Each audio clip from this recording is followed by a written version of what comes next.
Why every manager should be trained in emotional intelligence.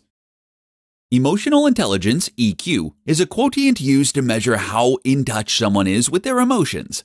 This is fairly abstract though, and there are methodological problems with measuring it, even more so than with IQ.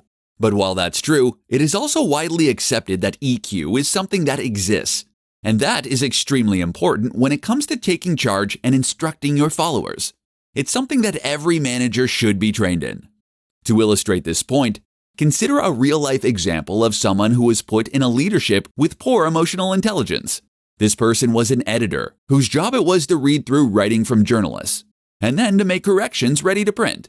If the corrections were extensive, they had the option to send the work back to the person who wrote it. For their very first job, the editor received a large article that a journalist had written over the course of several days. The writer was proud of this work and had worked extremely hard.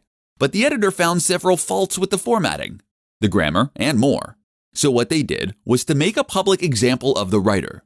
They pulled them up to their desk in a crowded office and then explained loudly to the entire team how they had failed to listen to the writer's guidelines, how they had used the wrong capitalization in their title, and how they had failed to properly link out to other websites, and how they had clearly missed several typos.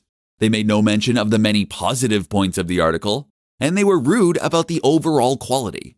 The result? The writer felt completely underappreciated for the work they had put in. Not only that, but they felt humiliated in front of their coworkers, and they felt especially aggravated that this was coming from someone brand new that they had never worked with before. The next time that the writer had to deliver a similar piece of work, they spent significantly less time and effort on it, and therefore delivered an inferior product. Not only that, but they took much longer than necessary to correct the mistakes. How could this have been handled? The editor could have spoken to the writer privately.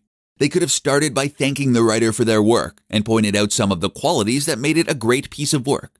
Then they could have mentioned that there were a couple of small issues, and if that they could be corrected as soon as possible, then the work would be good to go. The difference here is huge, and over the course of countless interactions and countless months, it can completely transform a workplace.